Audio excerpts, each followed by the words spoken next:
Hello, this is Mary Beth with Alamance County Public Libraries, and this is part 2 of our series about how to use Cypress Resume. In the first part of the series, we talked about creating a resume, and here's our resume. And now we're going to talk about creating a cover letter and a references document. Before you move forward, I would click here and save. For demonstration purposes, I'm not going to do so, but that would be a good thing to do just in case you don't want to lose anything. But once you are ready, once you have saved your document, you're going to click on Cover Letter, and it's going to ask you if this is a cover letter for the resume that you've just created. And I would say most of the time the answer is going to be yes to that question. And then you're given 4 different options. The first one is probably the most professional, applies for most jobs. It has the skills that you chose when you created your resume, that's the skills that you were strong in, and some of the qualifications, the things that you know how to do that would make you an ideal candidate for this job.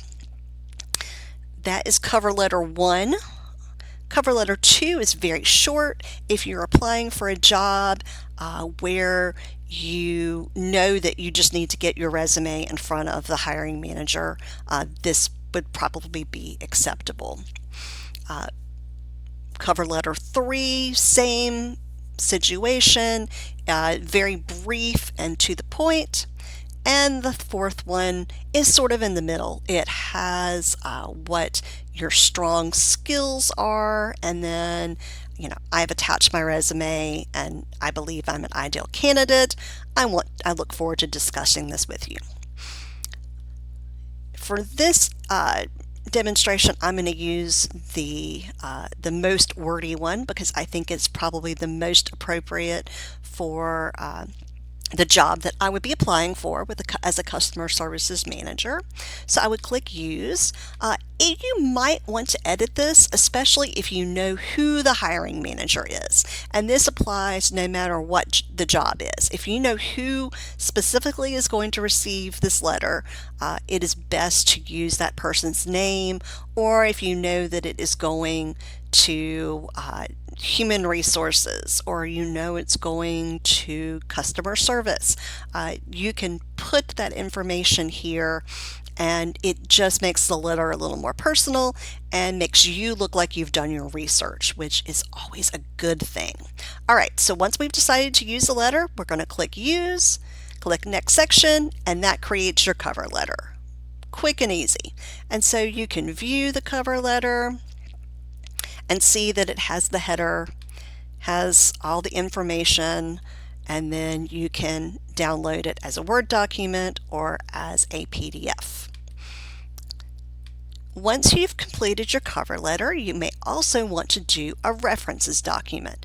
Most jobs will ask you for 3 references, and those for the most part should be professional references, people that you have worked with or even better for. You are looking for supervisors and managers, people that can speak to, this is what this person did in the job and they did it well. To fill out the references section, you're going to enter your information, which they are going to pull off of your resume, which is great. And then you're going to enter your references information. So I'm going to enter John Smith at Walmart, customer service manager, and a phone number. If you know the person's email, it is probably preferable to them that you include their email in the reference section. The reason for that is, in this case, a customer service manager might spend some of his time in the office, but he may also spend time working with his employees on the floor, walking around the store, and may not always be available by phone. So a hiring manager would send an email, ask him to call them or send an email with the information that they need. It is much easier often to reach someone via email. All right, so my second contact is going to be from the other job that I have put on my resume. And I'm gonna say this is the call center manager. And I'm gonna put a phone number for her and an email for her. And if you don't know the email, it is always fine to look and see if you can find it online, maybe even to give that person a call, because it is always great to say, hi, I'm applying for jobs and I would love for you to be one of my references. Let people know ahead of time that they may get a call about a job. Now, most jobs ask for at least 3 references. And so in this case, we already have our 2 supervisors. We might want to use a personal reference. However, a personal reference does not mean your best friend. It means someone that you've worked with in some other capacity. Maybe it's been on a committee at church or a committee in some civic organization where you are a member. It might be a neighbor. It can be a friend, but only if that friend has worked with you in some way where they could speak to your leadership qualities or your great customer service skills. So if your neighborhood has a pool and you've both worked on a committee to plan events, then a friend who was on that committee could talk about, yes, we've planned these events before, and Mary is always on the ball. She makes lots of good connections. She is willing to call anyone, and she does a great job. So definitely with a personal reference, you want to make sure that that person, when they get a call, is going to answer the question in a professional manner. They're not going to say, oh yeah, we love to get together on the weekends and sit around the pool, but instead would answer about, oh yes, we worked together in this committee and Mary did a fantastic job in planning these events.